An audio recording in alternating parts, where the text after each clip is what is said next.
Cuando hablamos de cambio del sistema político, ¿de qué estamos hablando? Que se ha abordado en las dos propuestas constitucionales, además, rechazadas. Tímidamente, si puedo...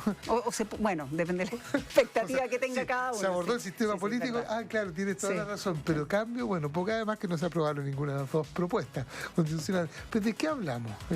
¿Cuál es el objetivo? ¿Qué persigue justamente? ¿Qué es esencial? ¿Qué es inherente a un sistema político?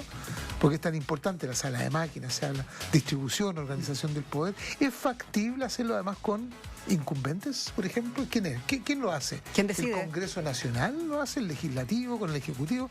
De esto queremos hablar. Claro, más allá porque se ha dicho mucho, sobre todo en el último tiempo, de la atomización de partidos, que hay muchos partidos que no se ponen de acuerdo, que habían acuerdos que se incumplieron por el tema de los partidos. Bueno, queremos ir más en lo profundo, qué es lo que se puede hacer en nuestro país, que hay que considerar también con quien es sociólogo, es analista político. De hecho, está en España, donde también están pasando muchas cosas con respecto al sistema político. Alberto Mayol, le damos la bienvenida para este Expreso Bio Bio. Alberto, gracias por el contacto. Hola, ¿qué tal? Muy buenas tardes, don Alberto. ¿Qué tal, Álvaro? Sí, pues, sistema político. La sala de máquinas, le dicen efectivamente en el mundo de la política, se conoce como la sala de máquinas. Hay algún datos. En Chile, por ejemplo, y algo que querrán decir estos datos, en Chile si ha habido cambios al sistema político, entre comillas, ha sido, por ejemplo, yo recuerdo Mopgate, se cambió el sistema de financiamiento, a ver si nos estamos acercando en algo. Después, el tema de financiamiento ilegal de la política, de nuevo, el Ministerio Público con cierto protagonismo, redunda en que se cambió el sistema electoral a final de cuentas, ¿no? También, claro, fue después. Con Peñalillo. Claro, fue después, 2000. Perdón, tenemos que llegar a una situación crítica justamente para proponernos cambiar el sistema, la sala de máquinas, como has dicho. Sí, normalmente, a ver, el sistema político, ¿qué es? Es todo el conjunto de instituciones donde se toman decisiones que tienen que ver en alguna dimensión con el Estado. Es decir, hay decisiones que son importantes para toda la ciudadanía, pero que se toman en otras instancias, que son las instancias del mundo empresarial, el mundo del mercado, pero en todas aquellas dimensiones donde hay decisiones públicas de por medio, eso es el sistema político. Y el corazón del sistema político, cuando los políticos hablan del sistema político, es porque están hablando de sí mismos, básicamente. ¿Ya? Están hablando de los mecanismos, sobre todo, con los cuales se generan los nombramientos y, sobre todo, cómo se eligen. O sea, están hablando de reforma electoral. Probablemente lo que está detrás de todo esto es llegar a una reforma electoral justamente porque plantea Loreto que hay una discusión de si conviene tener un sistema con menos partidos o un sistema con más partidos. En la práctica, ojo con esto, los sistemas de más partidos no necesariamente son de más partidos porque la forma en que se elige sobredetermina la relación de los partidos. O sea, por ejemplo, el Frente Amplio puede hacer las declaraciones que quiera respecto a su línea ideológica, o el Partido Comunista puede hacer las declaraciones que quiera, pero en la práctica, en la elección que viene, van a ir asociados desde la DC al PC. Por tanto, en la práctica, y van a votar alineadamente probablemente durante todo este año al menos. Y por tanto, y si eso se traduce en una relación de gobierno, entonces las políticas públicas van a ser consensuadas. Por tanto, en la práctica va a haber un partido. Entonces esta idea de que son muchos partidos y es muy difícil poner de acuerdo, no necesariamente. Porque depende de cómo se distribuyen los cargos, es la forma en que se van a organizar los partidos para no perder las elecciones. Y a partir de eso se forman en la práctica sistemas. Por ejemplo, aquí en España hay muchos partidos, muchos. Pero en la práctica hay un bipartidismo entre la centro-derecha y la centro-izquierda. Ahora, ese bipartidismo se da porque en esa asamblea, acabo de decir, en el Parlamento español, existe la obligación de ponerse de acuerdo y llegar a acuerdos de gobernabilidad. Y esa es una obligación que en el caso de Chile no existe, con partido chico, partido grande. Es un régimen parlamentario. Exactamente. Esa es otra discusión, que es una discusión que se dio, recordemos, en la Convención Constitucional, es decir, el parlamentarismo, el presidencialismo, qué sé yo, que también tiene que ver con si tú pones el corazón del sistema, aunque incluso el Poder Ejecutivo, en el poder del Congreso, o si lo pones en el Poder Ejecutivo. Por tradición, en general en Chile, por la tradición política que proviene desde la Constitución de 1830, se ha optado siempre, aunque Chile es un país que siempre ha sido considerado un candidato razonable para un sistema parlamentario, siempre se ha mantenido la idea del Poder Ejecutivo y por eso se ha concentrado el grueso del poder en el Poder Ejecutivo. Alberto, pero ¿sí? en el papel, claro, desde la Constitución del 33, cae mediante, ¿no es cierto? Sí. Hasta el día de hoy, claro, hablamos de presidencialismo, sin embargo, tenemos un periodo en la historia de nuestro país que le llamamos parlamentarismo, algo que en los hechos era un parlamentarismo porque bloqueaban las reformas que, Exacto. que todavía radicaba el poder, ¿no es cierto? Y diseñaba el poder en el Ejecutivo. Lo mismo ahora. Pero no tengo mayorías en el Congreso y por lo tanto no puedo avanzar en ciertas reformas que consideramos esenciales, sustanciales. Ahora, lo que pasa es que hay un tema... así se plantea, digamos, desde el Ejecutivo. Entonces los hechos con parlamentarismo, ¿no? Sí, ahora eso siempre se ha discutido historiográficamente, porque en realidad un parlamentarismo propiamente tal, justamente lo que tiende a ocurrir es lo contrario, lo que tiende a ocurrir es lo que tú decías, que están obligados a ponerse de acuerdo. Claro. Y no hay forma de no ponerse de acuerdo entre aquellos que están en la...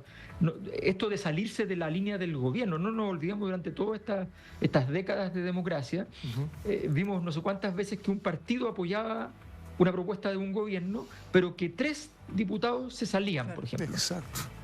Tú estuviste en el Congreso, lo viste muchas veces. Sí, pues se armó una bancada, de hecho, aparte. Claro. Se armó una bancada, sí. Pero además había gente que permanecía en los partidos, permanecía en la bancada y votaba distinta, que era un truco de los mismos partidos para votar en contra, votando a favor en la práctica, para apoyar al gobierno sin apoyarlo. Entonces, todo eso permite, por eso el sistema presidencial hace que los congresos tengan muy poco apoyo, porque son irrelevantes en la práctica. La gente los detesta porque básicamente son irrelevantes. ¿Los congresos, en cualquiera sea el sistema, presidencialista o parlamentario? No, eso pasa mucho en los presidencialismos. De hecho, en los parlamentarismos habitualmente la gente valora más al Congreso. ¿Y por qué cuando dice que Chile es un candidato de todas maneras a ser un candidato razonable al sistema parlamentario? ¿Qué hace un país un candidato razonable? Claro, ¿por qué de candidato a no? Porque no se ha implementado algo. A ver, los países estables institucionalmente, Chile es un país. A ver, nosotros hemos sido el país con más protestas el 2011, donde hubo 55 países con protestas grandes. La chilena fue la más grande. Y el 2019 de nuevo fue la más grande, y ahí hubo 68 países. ¿Ya? Y son los 2 únicos ciclos de los últimos 50 años, casi 50 años, no, desde el 89, pero ahí fue que se cayó la Unión Soviética, en que han habido grandes protestas. Bueno, en esas 2 fechas, muchos gobiernos en muchos países del mundo cayeron. En Chile no cayó ninguna de las 2 veces. Se mantuvo establemente, la institucionalidad resistió eso. La institucionalidad después fue a dos procesos constituyentes. Los perdió los 2 y no fue una crisis institucional importante. Como que dijimos, bueno, se acabó la discusión y se acabó la discusión. Eso habla de un sistema con una cierta institucionalidad más o menos sólida. Y esos son países que son candidatos al parlamentarismo. ¿Por qué? Porque el parlamentarismo, si no son instituciones fuertes, el cambio de gobierno es muy traumático. Países que no tienen esa dinámica, generan gobiernos muy traumáticos porque la gracia es que en el parlamentarismo un gobierno se puede caer al año y medio, ¿no? Y si no es traumático, está bien, no pasa nada. Va a haber muchas noticias, va a ser una crisis, pero no va a ser un gran problema. Y Chile era candidato en ese sentido como politológico, pero culturalmente Chile no es candidato porque la cultura nuestra es una cultura más de orden, nos gusta que los gobiernos terminen, incluso a la gente que no le conviene dice no, que termine el gobierno, después vemos, o sea, hay una cierta tradición en ese sentido y por tanto eso va a ser difícil de mover. La cultura siempre en estas cosas es importante, pero el punto de fondo es, justamente por estas 2 crisis que yo señalé ahora, 2011, 2019, y todo el proceso intermedio y todo el proceso posterior, es que en Chile se está discutiendo un cambio de sistema político porque los niveles de ilegitimidad son muy elevados. La legitimidad de las élites. O sea, ustedes miran hace 20 años, 25 años, los 10 mejores, los top 10 de las aprobaciones de líderes políticos tenían una aprobación altísima. Hoy día ustedes ven los top 10 de la aprobación y el resultado en los últimos 5 años en promedio es negativo. O sea, los mejores parten con más rechazo que aprobación. Los mejores 10.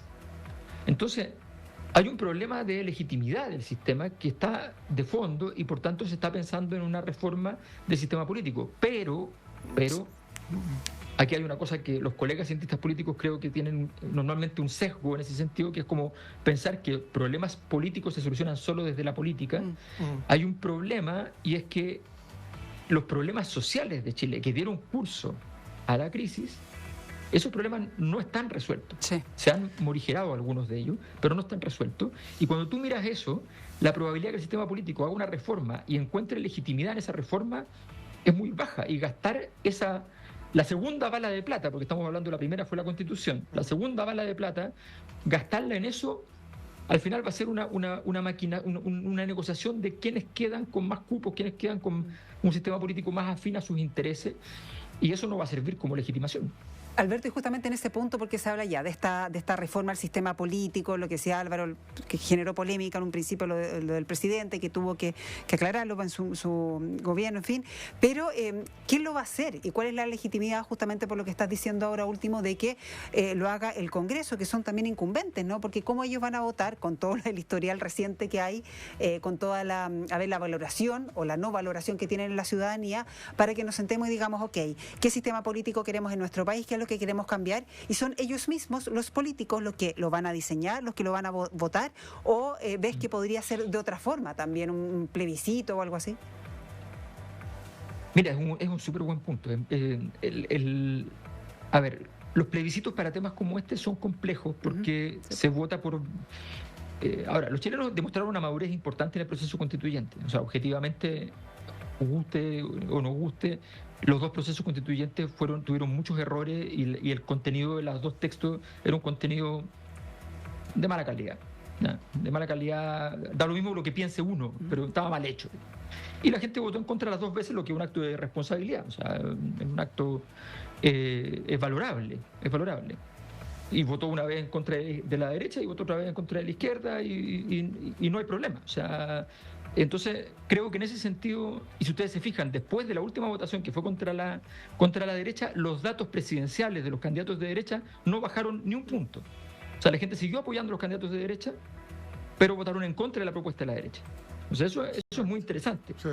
Por lo tanto, los chilenos sí pueden evaluar en un plebiscito eventualmente una cosa más compleja y lo han demostrado.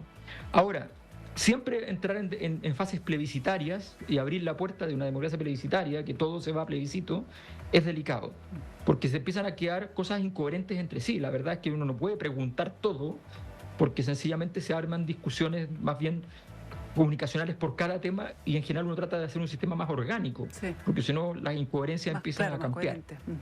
Entonces hay un problema, pero lo que tú dices es muy cierto. ¿Cómo el sistema político, que está tan deslegitimado, va a lograr algo al respecto? Y lo va a lograr eventualmente haciendo cosas que a la gente le suenen bien y que no necesariamente son las soluciones. O sea, a mí me parece que bajarle, no sé, 10 diputados porque son demasiados los gastos en sueldo, ¿ya? Y porque se imaginan que esa cantidad de plata podría ir a efectos a influir decididamente en las reformas sociales. Bueno, no es algo en realidad muy racional. Esa cantidad de plata es irrelevante para lo que son las reformas sociales. Tú hacías mención a la primera bala de plata, que fue la Constitución. Hubo 2 propuestas constitucionales. Fueron votadas, plebiscitadas, de hecho. Pero se propuso ese camino en una situación de crisis, donde había que decidir. Fue en el marco del estallido, ¿no?, del 2019. Las balas de plata se gastan necesariamente en situaciones de crisis, donde el sistema se desplaza a su umbral crítico, ¿no? No en situación normal, digamos, donde... ¿no? O sí. Hay que ver el sistema desplazarse hacia el umbral crítico, o se puede, el presidente está de acuerdo, nosotros también proponemos que deberíamos hacer cambio al sistema político, hagámoslo. No, parece que ese escenario no se imagina uno que vaya a ocurrir. Es en situación de crisis que se gasta la bala de plata. Sí. Es que, ¿sabes lo que pasa? Yo tengo la impresión siguiente. Yo creo que esta discusión que comenzó fuerte por derecha, sí, tiene que ver primero, con el hecho de aprovechar un instante donde efectivamente las condiciones para la derecha están muy buenas en términos de negociación, o sea, objetivamente. El gobierno está en modo defensivo, el gobierno no sabe gestionar las crisis para salir de modo ofensivo. Los que sepan un poco lo que está pasando en España sabrán que Pedro Sánchez, cada vez que tiene un problema, los siguientes 5 días del problema de Pedro Sánchez los tiene que resolver la oposición, porque el tipo es muy agresivo, va con todo y revuelve el escenario. Entonces se sale de la crisis, se escapa de la crisis. En el caso del gobierno chileno no tiene esa capacidad y por tanto las crisis le estallan dentro permanentemente. Y en medio de eso, el la conversación del sistema político, a mi juicio, tiene un trasfondo, y creo que no está bien no hacerse cargo del trasfondo de modo explícito. El trasfondo es que en el fondo hay una incapacidad de conversar entre el mundo de la derecha, el mundo empresarial, el mundo del gobierno, tener un diálogo fructífero entre los grandes grupos de interés y los partidos políticos. Ese diálogo está contaminado. Cualquier diálogo que aparezca se ve mal, entonces finalmente quieren tener una instancia, la instancia de la negociación por el sistema político permite un poco hacer esos diálogos. Pero creo que en realidad lo que falta es más bien ese diálogo, salir con 3, 4 cosas que vayan a hacer en conjunto, que no sean cosas sobre la política, sino que sean cosas sobre la sociedad, y cuando tengas un mínimo de legitimidad, ahí empujar una reforma al sistema político si es que la ven tan indispensable, tan necesaria, ¿ya? Para poder avanzar en ese camino.